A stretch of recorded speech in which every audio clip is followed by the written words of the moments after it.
What's going on, everybody? It is Tuesday night. Time to talk some football. You guys know me. I'm SAJ, Loudmouth of the South. I'm coming to you live from the Builders Square studios, which nobody's probably seen in our audience. What's up, everybody? I'm BD. Today I'm coming at you from the Circuit City Studios. I don't think any people know about that one. 15 years ago, they probably closed their doors.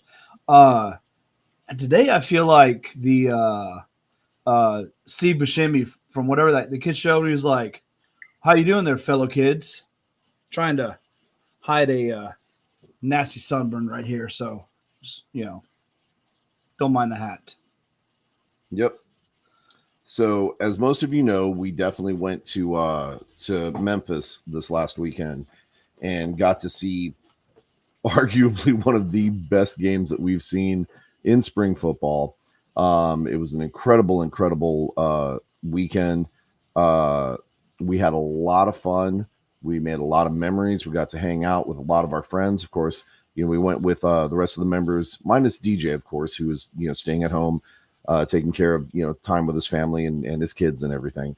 But we went with all the members of the Horns Forward podcast, including Brahma Babe and Brahma Bro, and it was just an incredible time, and just all kinds of good stuff. So let me bring up our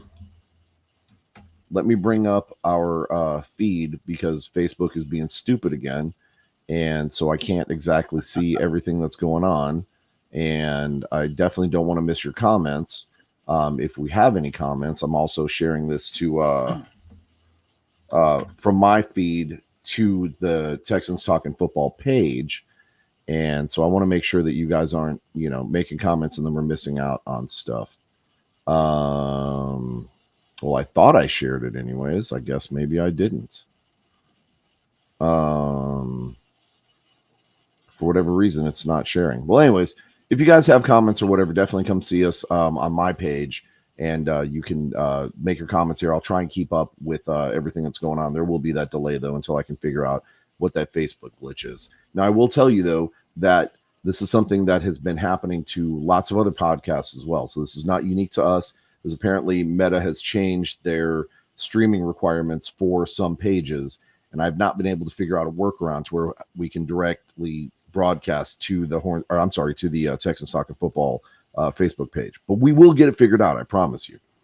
In the meantime, though, we're not here to talk about Meta. We're not here to talk about Facebook. We're not here to talk about any of that crazy stuff. We are here to talk about some football. So, Brian, what do we want to start with? Do we want to start with the star of the show, the San Antonio Brahmas? Let's start off with the game we went to. Okay. So most of you guys probably, if you watched the game, you saw us. We were in the corner. You heard how loud we were. 100%, no joke. We were by far, the 8 of us were probably louder than their 8,000. Now, that's not to make fun of their numbers or anything like that. Their numbers were a little bit off. They were not necessarily where, everybody thought that they would be. But they were a pretty lively crowd when we got them going. They were very friendly, right? They welcomed us into their tailgating. They don't have the weird tailgating rules that we do, where you only get 2 hours before. When we showed up, we talked about this on Horns Forward last night, but we showed up, there was a line to get into their stadium. And once we got in, we found out that there was a line there because they had 3 separate events going on, right?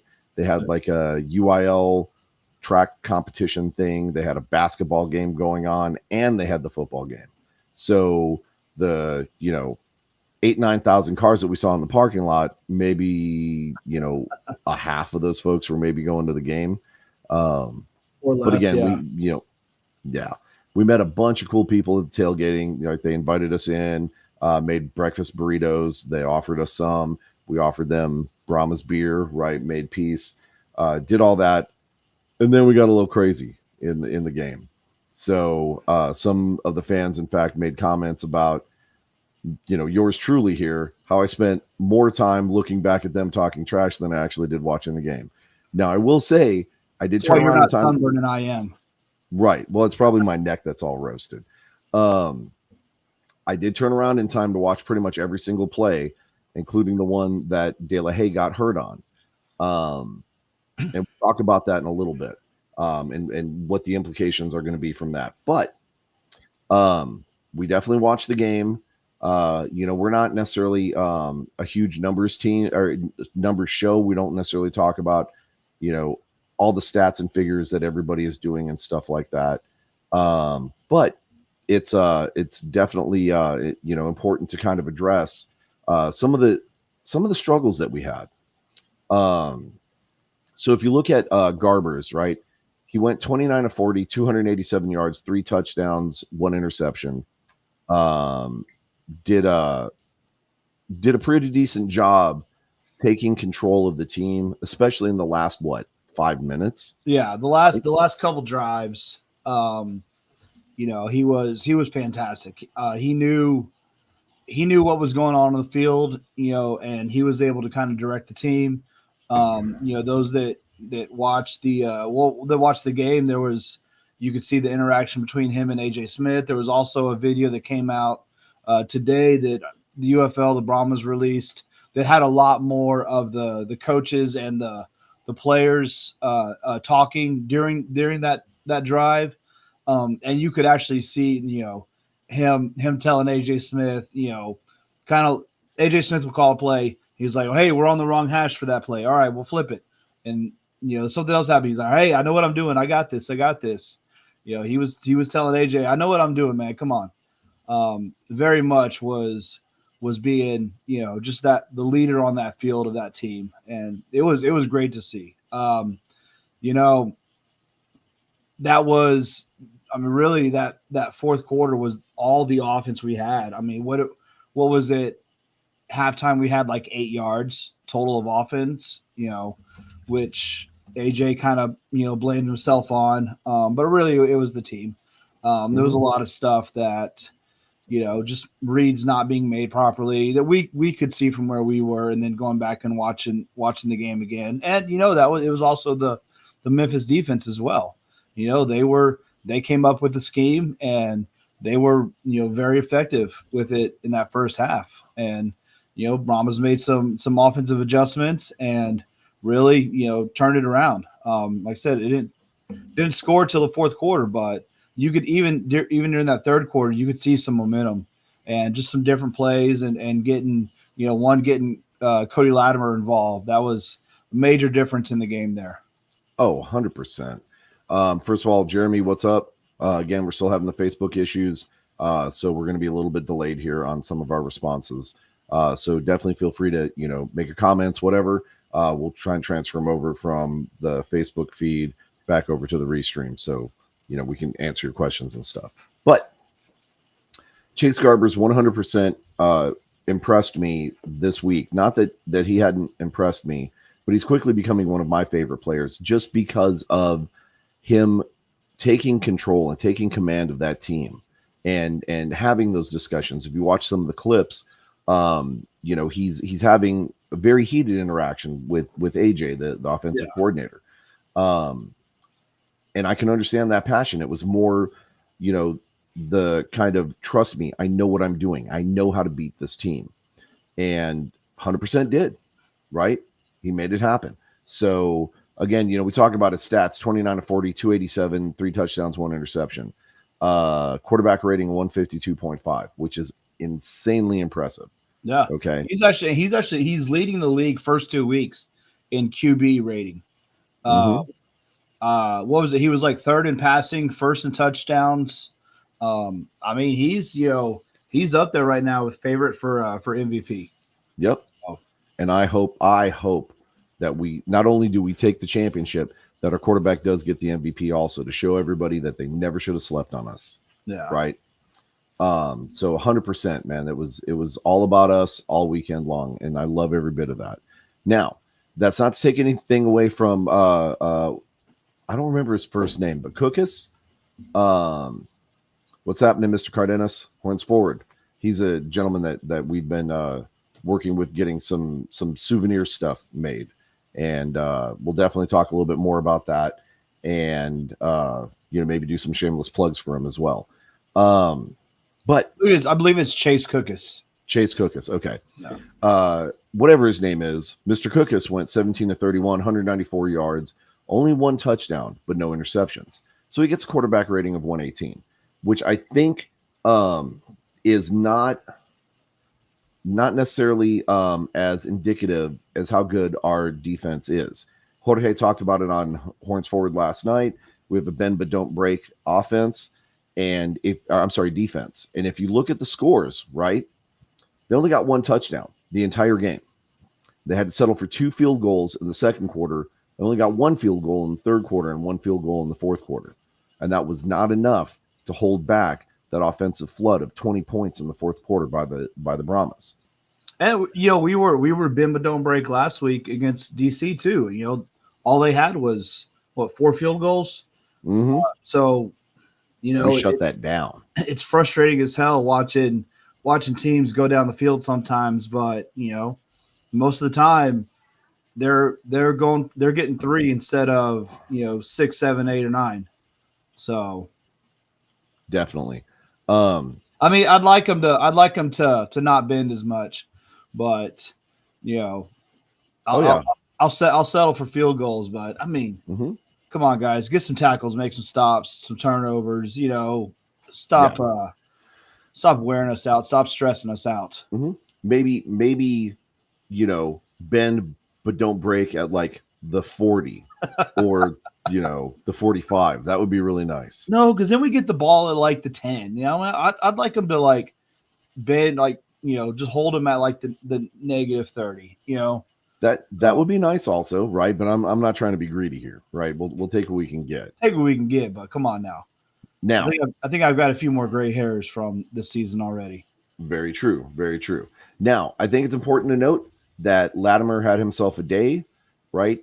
8 receptions, 91 yards. Longest was 28, and then Stevenson had 6 receptions for 103 yards, right? So we've got guys that are bumping up against or have finally broken into the 100-yard club. Yeah, and that's really good, right? That means Garber's definitely has some good connections with his receivers. He can trust them to run the routes, and he can put the ball on target, and our receivers are actually going to catch. But we also did see that there were some struggles early in the game, and that's not taking anything away from Memphis's defense or anything like that. But there were some throws that were on target, and our receivers just weren't quite there yet. I'm glad they came around, don't get me wrong. But we had a couple of drop passes that probably should not have been dropped. But it's okay. Second week of the season, we're still trying to figure everything out because, again, remember, there is no spring training, so to speak, or preseason, rather. And I'm thinking baseball, too. So I got to get that out of my head. But there's not really a whole bunch of time, okay? And so things just did not, they don't necessarily have the time to gel like you normally would in the NFL. Now, a couple of important things to talk about here, right? First and foremost, TJ Vasher was released by the team. We've talked about that. He was a heck of a wide receiver at Tech. He had some pretty decent stats last year and some not so great. Like he had some good games. He had some bad games. He had a lot of drops last year. And, I don't know if it's any health reasons or just, everybody else being better, but he hasn't done anything this year. He hasn't gotten a single reception. I don't remember seeing him on the field at all. So this year, I don't think we've seen him on the field at all. And I know, again, he's been struggling a little bit, which is fine. I get it. But definitely was not where he needed to be. And so I think the team decided that, it's kind of time to part ways. So, we wish him the best of luck. We do hope he gets picked up by a team because he is an incredible player. The only problem is now what do we do in that? Not that we're, hurting in the wide receiver position in any way, shape, or form, but what do we do with that extra spot? Right. I think there's a one Nick Holly that's still out there, And And I don't disagree with you. And I would love for that to happen. I think the problem with Nick Holly is that he has potential to make more money in the CFL. And I honestly haven't even checked to see where he's at right now. I don't think I was kind of looking at it yesterday. I couldn't find him anywhere. So I don't think he's in the CFL. I don't think he's on a roster anywhere. Um, so Well, if that is the case, I sure hope that he gets maybe a phone call this week or something like that. One thing that we need to think about giving somebody a call to is maybe potentially one John Parker Romo. And I know Jorge would be loving this part of the conversation right now because, he is the number one fan. In fact, he's the president of the John Parker Romo fan club, as we like to tease him about. yeah, I mean, it would never happen. There's no way Minnesota would ever let that happen. So and probably not. So we're going to wind up probably with somebody else. But probably, maybe Amendola. He was in our camp before, so he, kind of knows a little bit. That would probably be the safe bet, I guess. Other than that, I don't really know who's out there. And we also need to figure out. We've got an offensive lineman down, Alex Millette. we do. Old 6'6" himself, man. And that, honestly, I think that's going to be a real big loss. Keeping that line intact is what we struggled with last year. And just having the center, the main part of that line get hurt, that's rough. Feel bad for the guy. He was a nice kid. And just I don't want I want that chemistry with our line to build. And losing your center is a pretty big piece of that. So hopefully, hopefully they can bring somebody in to kind of shore up that line. We saw what happens last year when you got a bad line. Yep. So, prayers for him for a speedy recovery. He will be out for minimum 5 weeks. We hope that, if he needs the 5 weeks, he takes the 5 weeks, doesn't try and push it. That way he comes back nice and strong. That way, he can help us with that tail end, push for the season and, carry us into the playoffs and the championship. But in the meantime, we've got to fill that vacancy. We've got to fill potentially a wide receiver vacancy. And then now we also potentially, we definitely have to fill that kicker position, because of the neck injury to De La Haye. So that being the case, at least two of these guys are kind of key roles in our offense that we have and our special teams. How big of an impact, Brian, do you think that's going to have on our game against St. Louis this weekend?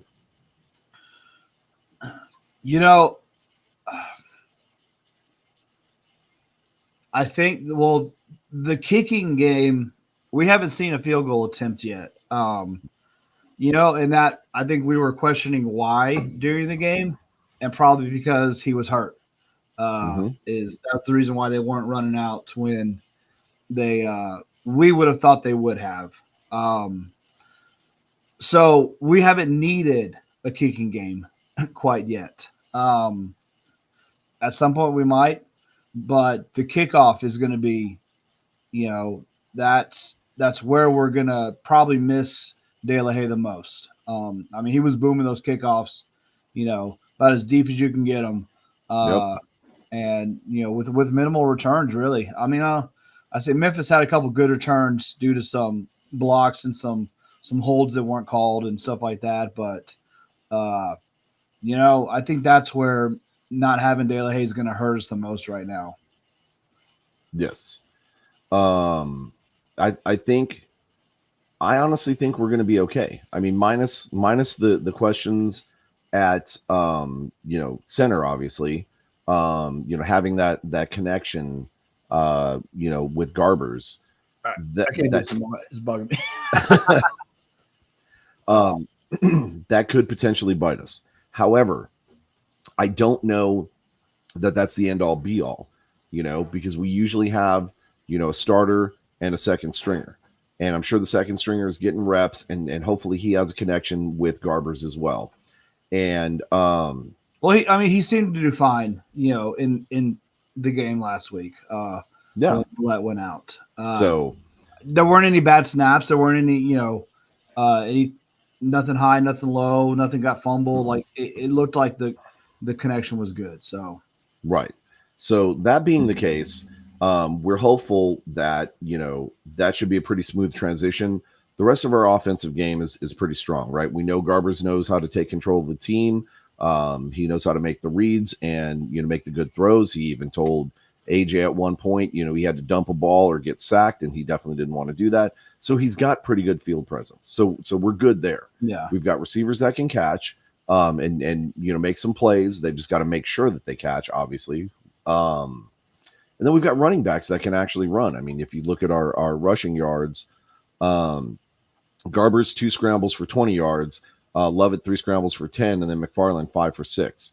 So as long as we can get the holes or get to the outside with our running backs, we'll be okay there. We just got to make sure that line holds. Yeah. And we don't really rely. I mean, we rely a little bit on our rushing, but not nearly as much as some other teams do. No, definitely not. Definitely not. I mean, I think our backfield game is more of a, flat route, dump off pass, which is basically a run, but we really haven't seen much of a solid run game yet this year, which right. that kind of worries me. I don't think we need 100+ yards a game rushing, but you got to pick up like that hard yard or two. You need to be able to trust your run game to do that, and I don't know if we do right now. So, well, and we're definitely going to find out on Sunday, right, as we take on the Battle Chickens. I'm not going to do my bit tonight with eating chicken live on air. That turned out really funny, but I don't ever repeat a bit ever. So no Battle Chicken on air tonight. However, I will remind you that we will be grilling up a bunch of Battle Chicken fajitas. There's going to be Battle Chicken pizzas, I've heard, some Battle Chicken nuggets, maybe some Battle Chicken wings. There's going to be all kinds of Battle Chicken on the menu because we are going to be taking that win. May not necessarily be the prettiest win, but we're definitely getting that win. There is no way on earth that St. Louis comes back into our house and wins this thing again. It's our house. We're taking the keys back. We're taking the deed back. And then in a couple of weeks, then we're going to be coming up to your house. Make sure that you dust the place for us, right? Because I got the allergies and stuff. I don't really want to be dealing with all that dust. And we're going to be taking the deed to your house. And then we're going to be taking it back to the championship in your house. And we're going to win it. It's us. It's all us. Okay? This is where you're supposed to be laughing a little bit, Brian. You're a little too serious. But anyways, so yeah, it was an incredible game. I was wondering how you got onto that. We were talking about something completely different. We were talking about chicken and Battle Chickens, and just swirled onto St. Louis. I went St. Louis and then our Battle Chicken menu. It's all connected, bro. Like, stay with me, stay with the train. But yeah, it should be a pretty good game. More like it, but. Yes. And real quick, shameless plug. Our friends over at the Horns Forward podcast, specifically 210 Brahmasita, she has partnered with the Brahmas to have a special QR code that if you go to the Horns Forward podcast page, there's a QR code that you can scan for the buy one, get one free tickets deal. But this is a little bit different than the team's buy one, get one deal. If you use that QR code, that will, a part of the proceeds from those ticket sales will be going to help Fourth and Gold, which is a charity that helps out children with childhood cancer. And it's one that one Mr. James Carr II is very, very passionate about. And in fact, he's on the board of directors. So if you guys are looking for tickets, go to the Horns Forward podcast page. Make sure you check that out. Use that QR code. We have it on ours as well. Oh, hey, there you go. Thank you. Yeah. Because I didn't even get a chance to do that yet. Okay, make sure you pin it. Yeah, make sure you pin it so people can find it. But use that QR code. Do something good for the community and have yourselves a really good time at the game because it's going to be an incredible game. St. Louis is not coming in here to just roll over, right? Um, they are fighters. We know that they're fighters. We had them beat that first game, and McCarron, or not McCarron, what's his name? What's the quarterback's name? Um, Yeah, AJ McCarron. yeah, McCarron. Uh, we know he's a fighter. We know he loves his spring football, and besides the issues with the players union and everything like that, he's there to ball out. So we've got to keep an eye on him. Our defense absolutely has to shut him down, not give him those routes, force him to run, and then our DBs can just crush him.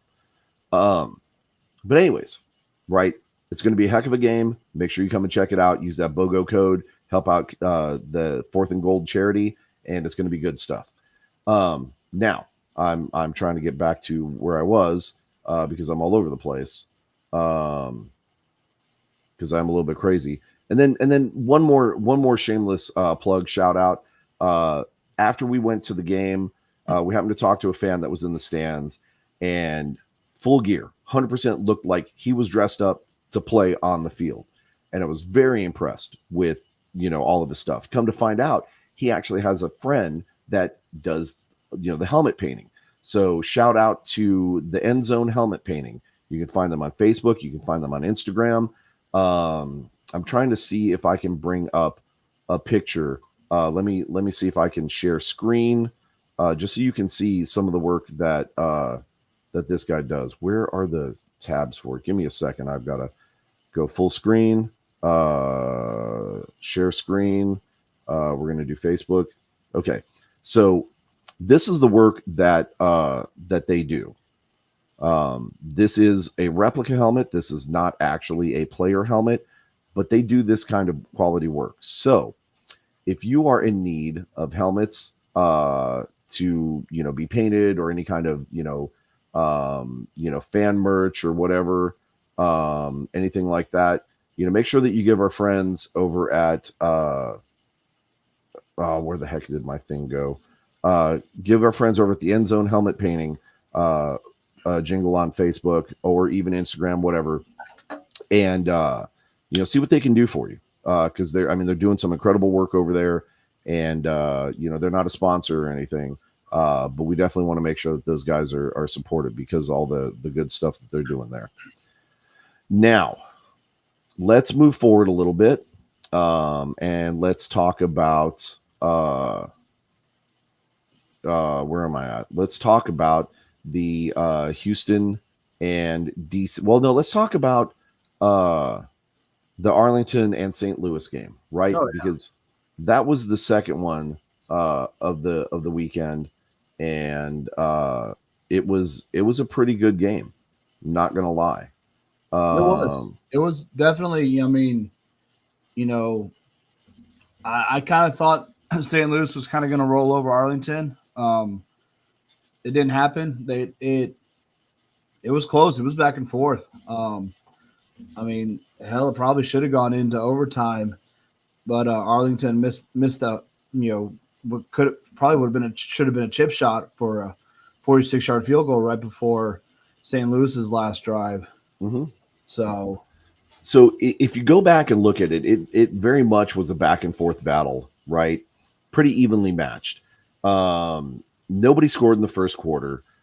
St. Louis scored 14 in the second quarter. Arlington only scored 11, right?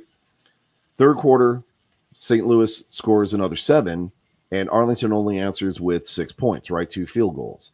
So at this point, St. Louis has a pretty comfortable lead. However, Arlington scored in the fourth quarter and took the lead, and St. Louis had to fight back. And they scored it. They did that, if I remember correctly, with 2 field goals. And it was really close. Like, they got the first field goal. They're within. They've got it all tied up. And then they've got the ball on the last drive. And Arlington's doing everything they can to fight back, and it was not enough. They managed to plant that 22-yard field goal attempt, take the win with 2 seconds left, and that was the end of the game. What's up, Rig? How you doing, my brother? Hey, man. saw you guys at the game.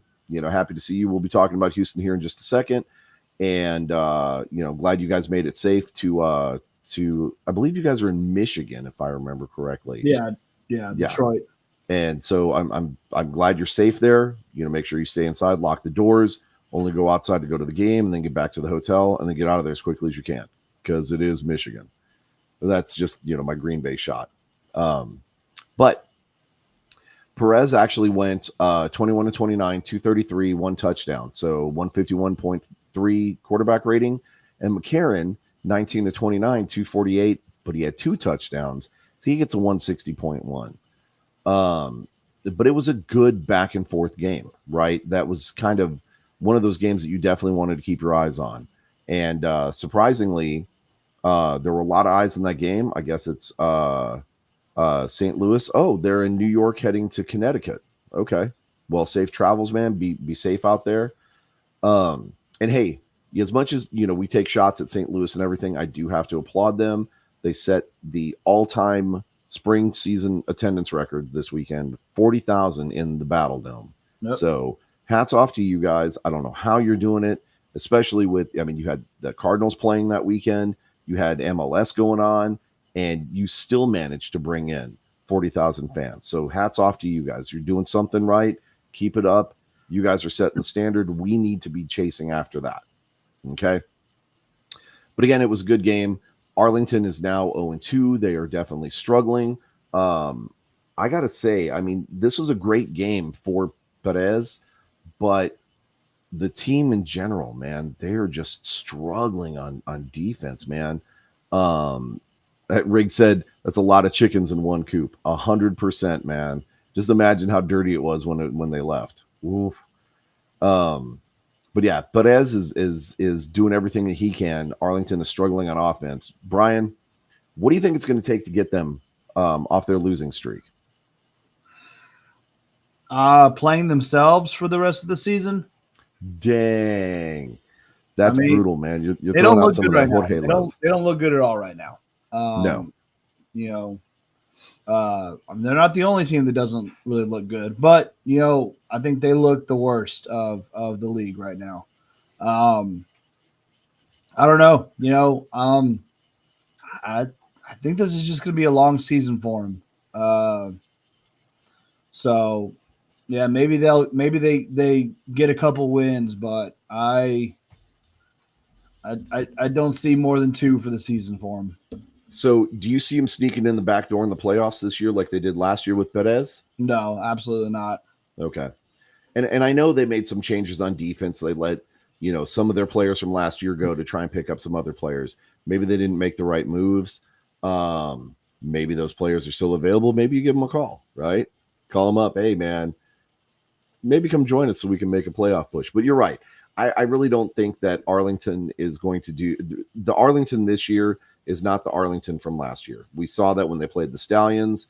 They are not anywhere where they should be or where they were, and it was just not good at all.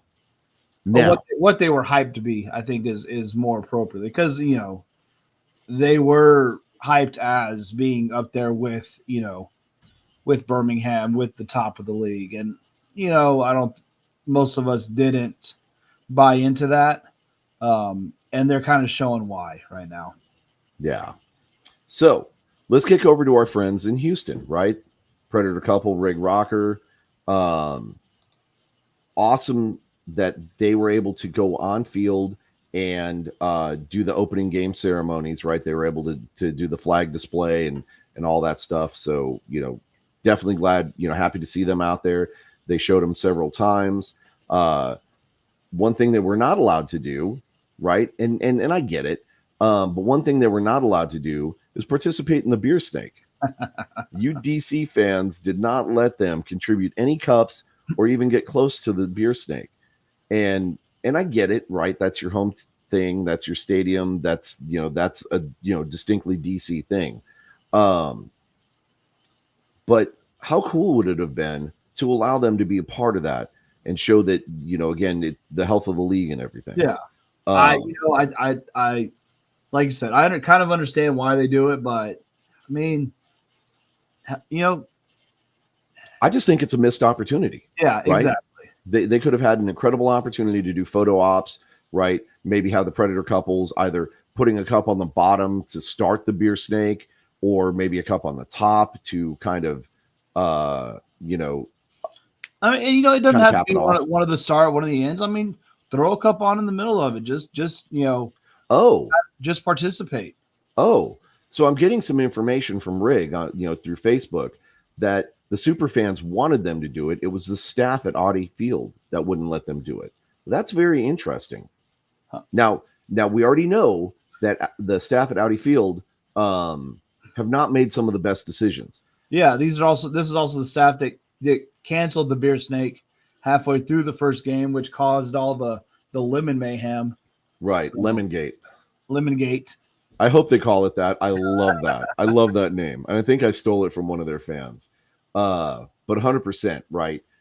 A missed opportunity by the staff and a way for people to connect and be like, man, this league is legit, right? Yeah. And then they're very encompassing and accepting. Do better.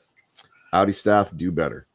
That's my do better moment. When we had some other stuff planned, I don't think we're going to do a do better moment tonight. No. But anyways, so that's kind of what we're looking at. Houston obviously is struggling, although right they went with Reed Sinnett as well. They had to because Garantano got hurt. Mm-hmm. So and I think he's out for a while. So Sinnett's going to be their guy moving forward. And I think that's the wise decision. I don't know what happened in training camp to give Garantano the start over Sinnett, but if you guys remember last year, Sinnett was one of our QBs, and I should say probably off and on. One game, then he got hurt. Yeah. But let's look at his stats: 19 to 30, 221, 1 touchdown, 136.2 QB rating. The guy knows how to throw the ball. Okay. Garantano, Rig is saying is going to be out for 8 weeks. So Sinnett's your guy for the season. Yeah. Unless they maybe somehow manage to sneak into the playoffs, which could happen. Right. Yeah. But even then, I mean, if Sinnett leads you to the playoffs after an 0-2 start, why would you put Garantano back in when he's healthy? Right. So we'll see what happens there. But overall, the stats were not that bad. The problem is, I mean, all of their points looks like it came from field goals. No, I take it back. One touchdown, but no conversion. Had one passing touchdown. Yeah. So man, just watching that game, it looked like Houston did everything they needed to or wanted to lose that game. Like they had every opportunity to win that game, and they didn't take advantage of them. And I don't know if that's a player thing or if it's a coaching thing or what it is, but they definitely could have won that game for sure. So, and it looks like the biggest part was the fourth quarter where they could not get any real offense going, right? No points on the board. They allowed DC 11 unanswered points, and that's really what kind of cost them the game. Because otherwise, I mean, they were in the lead in the third quarter. Rig is saying that penalties killed them, and they're heading over. They're letting Michigan know that they're on their way and they are hungry for a win. So Panthers, you better watch out, man. I think that after this week's game, maybe some adjustments are definitely going to be made. Maybe retool the offense a little bit, make it a little bit better for Sinnett to work. And he's not a cat to take lightly. So keep an eye on them. That being the case, going to be hungry for a win that game because Michigan lost as well. So, that's going to be a pretty interesting game. Yeah. So we've got the Defenders are coming to visit Arlington on Saturday, April 13th, right? That is probably going to be, I mean, I hate to say it, but unless Arlington can turn it around, that's going to be a walk in the park for DC because we know DC is not a slouch team. We've got Memphis going up against Birmingham on Saturday as well. And then Roughnecks are taking it to the Panthers in Michigan. And then, of course, we've got the Battle Chickens coming to visit us in the Alamo Dome. Brian, we're not even going to discuss what's going to happen in Arlington. What about that Michigan game? What are you thinking? The Houston, Michigan. It's Sorry, tough, Houston isn't it? fans. Sorry, Houston fans. I think Michigan's going to take it. Okay. I'm gonna take the opposite side, and I'm gonna be rooting for our Houston Roughnecks fans because I know I'll they're be hungry rooting for a for win. them, but I just, I And like Michigan. I think they're one of those sneaky good teams. So I mean, they haven't been, but we'll see. they're one We'll and see. one. They So are 1-1. They are 1-1, and they beat the Battle Chickens. yeah, But that could have been a fluke too. So we'll see. And then of course, Battle Chickens against San Antonio. Oh, and Rig is taking a shot at you. He's like, Brian, dude. I know. I'm sorry. Hey, I got to go with my head, not my heart. All right. Yeah. So, anyways, Battle Chickens, San Antonio. I mean, who do you think I'm going to take? Is it going to be a big win? Is it going to be a close win? I think it's going to be a good game. I think it's going to be a close game. Definitely, if we win it, we're going to earn it. It's not going to be a cakewalk. So, I'm thinking it is definitely going to be a close win, right? And I think it's going to be offense that helps put it away. I'm pulling for San Antonio. I think San Antonio's got the win. What I'm more interested in, Rig said, man, I thought we was cool. But what I'm more interested in is the fan base. Are the fans actually going to show up, right? Because there was a bunch of stink raised about, St. Louis fans not traveling. They went up to Michigan, right? It's an 8-hour drive, whatever. 14-hour drive here to San Antonio. Are you guys going to show up? Are you going to support your team? We drove, 10 and a half? Well, it was technically 12 hours, right? We drove 12 hours to go to Memphis. We're going to be going to D.C. We're following our team everywhere it goes. So are you guys going to show up? Or is San Antonio going to be the best traveling team again this year? Because we're going to Houston. We're going to Dallas. Well, Arlington. I don't want to insult the Dallas people like that. Or maybe vice versa. I'm not sure. But are you guys going to show up? Right? When you show up, if you do show up, come grab some food with us, grab some beer with us, right? You know how good of hosts we are. All right. We're not going to roast you or anything like that. Only when we're on the field. But so I think you skipped over Memphis and Birmingham. Who do you got in that one? I'm skipping over that game. Why are you skipping over it? Because it ain't Texas, baby. It don't matter. Oh, what? It's still UFL. No, we it's still pick it. Who are you picking? Birmingham. Birmingham. And I hate to say that to our Memphis Showboats friends, and I hope that they do pull off a miracle. But Birmingham has been playing very strong, right? They're neck and neck with us, and I think that they're going to be our biggest contenders. I just don't know that Memphis. Plus, they're going to be playing in Birmingham, so it's not. I mean, this is an away game for Memphis, so it's going to be a struggle for them. Now, do they have the juice? Potentially, yeah. I mean, they held us scoreless for 3 quarters. Could they do that to Birmingham? I mean, they've clashed with Birmingham before. They did it last season, and Memphis was not a pushover team last season. I think they went 5-5 or 6-4. So I mean, it's going to be a good game, but I don't know if Memphis is going to have the juice to pull it off or not. We'll see. I'm taking Memphis. Okay. So I'm going with all the projected winners. You're going with DC, Birmingham, Houston, and us. Mm-hmm. I'm going DC, Memphis, Michigan, and us. Okay. So and right now we're tied. Yeah. Right By the way, Rig is saying San Antonio is going to win by 13. So we'll see.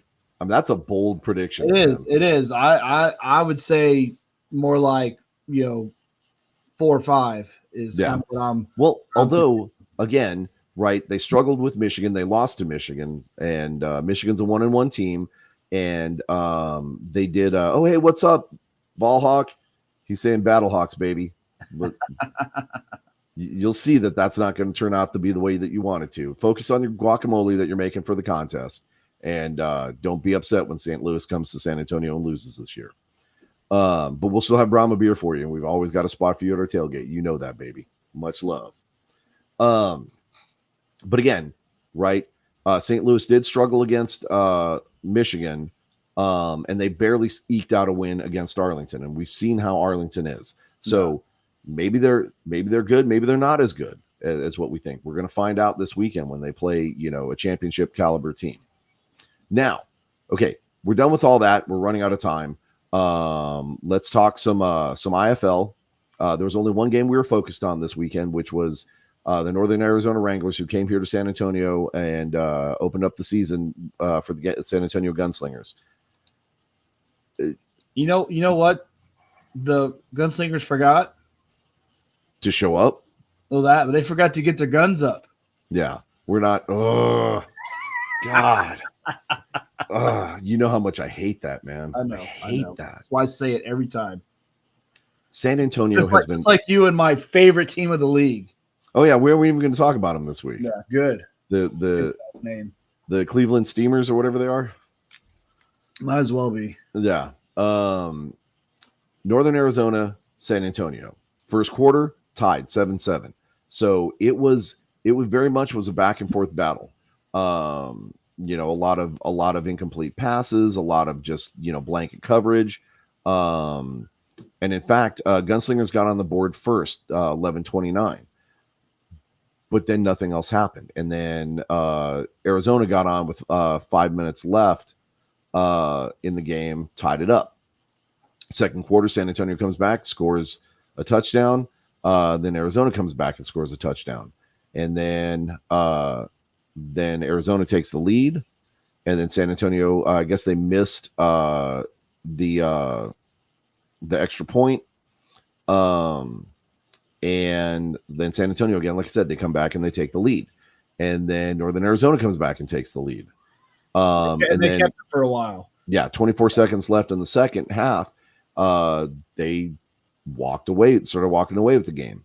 And then it's just kind of more of that. San Antonio didn't really start putting on any points until the fourth quarter. They really poured it on. But at that point, all Northern Arizona had to do was score one more touchdown, and they just kind of walked away with the game. Now, that's not to say that San Antonio is not playing well, right? They've got some incredible talent. Oh, hey, Ballhawk said he's going to the Gunslingers game April 18th. Oh, nice. So we may have to make a family trip to that. I would love to go check out a game with him. I will tell you, Ballhawk, that I'm sure you've seen arena games before. This is going to be a little bit different experience for you, I think. So just be prepared for that. The San Antonio Gunslingers crowd can be a little bit just different. Let me put it that way. It's not the same crowd that you see at the Brahms games. Oh yeah, decidedly different. But anyways, so San Antonio has struggled the last two games. 3 games. We're 0-2. 0-2. Okay, sorry. We're 0-2. That's right. And let me go back to the schedule so I can tell you who they lost to and how much they lost. Well, that was San Diego, and we lost by 8. But it was really that was touchdown, fumble touchdown right at the end. So it was a 2-point. That was the one back and forth. I mean, hey, 61 points, 50 this game. Mm-hmm. They're not scoring low. I mean, they're averaging 55, 56 points a game. So it's good for arena ball. Yeah, looks like they're not really stopping the other teams. Right. We saw last week against San Diego, nobody got stopped in that second half of the game. And this one, it looks like they had some stops kind of in the fourth quarter when they tried to make their comeback. But it was too much, too little, too late. Yeah. So real quick, they're putting up the offense, but they just need some more defense. Yeah. Ballhawk said he's a Green Bay Blizzard season ticket holder as well. So he's got a vested interest in this league. So, and Green Bay played Brian's favorite team, the Quad City Steamwheelers. Mention it's stupid. Quad City got beat 32-24. Which is a horrible arena score. I mean, really, 32 points for your Blizzard Ballhawk? That's ridiculous. Yeah, it definitely, those are very low scoring games, and it's very surprising. Yeah. But anyways, okay. So next week we've got Gunslingers going to be taking it to the Vegas Nighthawks on Friday, April 12th. So we'll probably catch that game, or we should be able to. Saturday, April 13th, 7:05. Quad City's coming to Frisco, right? That's going to be a win for Frisco. Oh yeah. San Antonio has to get a win and get their season back on track. If they don't start now, I mean, it is a longer season, but like if they don't start doing something now, especially with Coach Menas and Castronova at QB and some of the incredible receivers that they have, things are going to be a little bit rough for them, right? Not going to lie. I mean, Vegas is 2-0 right now, so so they've got to get that win. Now, real quick, while we get a chance to talk about it, we don't have the stats. I did not get a chance to catch this game. However, our friends over at Pro Football, what is their name again? I keep forgetting every time I talk about it. Pro Arena Talk, right? Love those guys to death, even though I can never seem to remember anybody's name. They're the ones that have been feeding us information on these teams specifically. But Corpus Christi Tritons in the AIF absolutely dominated the Amarillo Venom. But this was one of those games where it was back and forth and it was an absolute battle. This game in their poll ranked as the game of the week. It was that good. Now, I will say that the fans in Corpus, the American Bank Center is an incredible place to watch some arena ball, and they definitely were in for a treat this weekend. Now, I can't tell you the stats because the AIF website absolutely hates us and doesn't give any information. Well, hang on, there's a game sheet I could probably download. Let me see. No, it's blank. So that doesn't help me at all. I guess this is for you to track at home, right, as a fan. But yeah, Corpus Christi won 76-50, and they are on an absolute tear in the AIF. They are sitting right now at 2-0. Everybody else is, well, technically they're only 1-0 because their first win was that forfeit of the horrible field. Well, so, that's true. That's true. I mean, and that game against the Amarillo, that was 2 weeks ago. AIF only had one game this past weekend, which was the Cedar Rapids game. Was that? So yeah, so Corpus and Cedar Rapids is playing this weekend. Okay. So maybe I got my stats confused then. Either way. No, I could have sworn that was Sunday, April. Nope. No, March 30th. March 30th. Yeah, Corpus had a bye week this week. Yeah. Well, again, it was an incredible game. So this next week, they are going to be going up, like Brian said, against the Cedar Rapids River Kings. Man, their website is weird. There you go. The River Kings. And that's going to be in Corpus. So if you're in the Corpus area, make sure you buy tickets. Go check out that American Bank Center. There's all kinds of cool concerts and everything that go on there. It's a pretty comfortable place. It's like a nicer version of the Freeman Coliseum. And in all fairness, Freeman Coliseum is about 1,000 years old. I think, the Romans actually did some gladiator battles there and stuff. But it's still a nice facility. IFL, we already talked about. Gunslingers taking it to Vegas Nighthawks, and Frisco is going to be defending against Quad City Steamwheelers. And then, of course, we talked about the UFL. Now, there was one other thing I wanted to talk about tonight. Preparation for the Battle Chickens. Brian, what is going to be our key to the victory tonight? Or I'm sorry, on Sunday. Yeah. I mean, really, it's kind of those things we've talked about. We've noticed already in the season, kind of tackling. Poor tackling on defense. I mean, penalties absolutely killed us last week. A lot of them were pretty iffy calls, but they're quite. Most of them were were legit penalties that, stupid personal fouls, losing our composure, stuff like that. That you just can't do that if you're going to win against, if you want to win against a solid team. So really, it just needs to kind of get back to basic tackling. Wrap a guy up, bring him down. You know, don't let him run through a tackle. Play smart. Look for, you know, uh, look or run a good or plan a good offensive scheme. You're not going to win that much with dump off passes and to the flat. You got to have a little more of a downfield passing game. We saw that at the tail end of the Memphis game. We didn't really see a whole lot of it against DC. So, Right. I think that's really, we're not going to win with, passes out in the flat the entire game. So we're going to have to build on what we did the last quarter against Memphis and really get our downfield game going.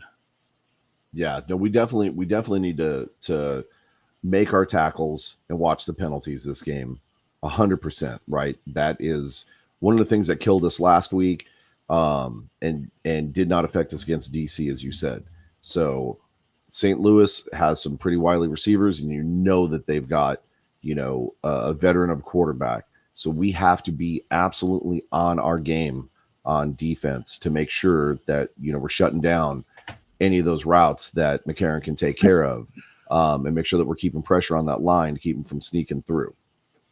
That's going to be the key to the victory. Well, then, of course, we've got to get Garber's making those passes and getting it downfield and getting it in the end zone. That absolutely has to happen too. And I think we can do that, though. I think Oh, absolutely. I mean, think we showed we could do it at the end of the game.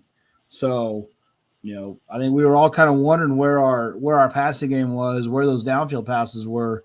And they finally started doing them. That's when we started winning. So, oh yeah. So again, that's going to be the key this week to making sure that we pull off that victory. Highlight some of the things we talked about. Make sure that you're checking our page. Go to the Horns Forward podcast page. Use that BOGO QR code so that way you can get tickets to an incredible game, because it's going to be a phenomenal game. And we want to make sure that we're packing the dome and being absolutely as rowdy as we can to welcome our frenemies from St. Louis into the dome. And it's, the Battle of the Dome. But we also want to make sure that, some of the proceeds from this game are going to help out Fourth and Gold, wonderful, wonderful charity that we support fully. And we support our guy, James Carr, with all of his endeavors. Everything that he puts his name on, is going to be awesome. So we want to make sure that we're helping him out as well. And, we've got a bunch of, IFL games going on, and there should be an incredible AIF game in Corpus as well. So, plenty of football to watch this weekend, guys. Make sure that you're tuning in.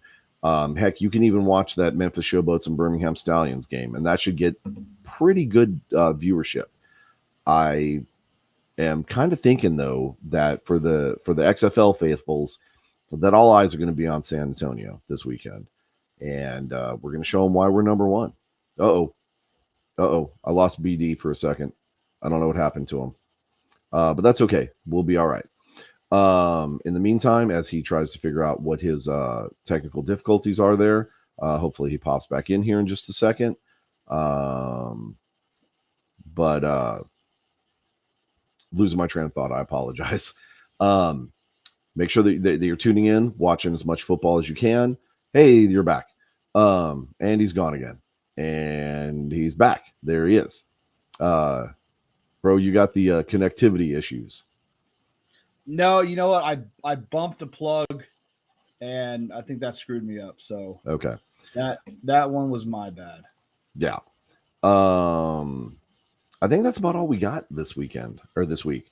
Brian, you have any closing thoughts or anything before we shut it down? No, that's it, man. I'm looking forward to this game.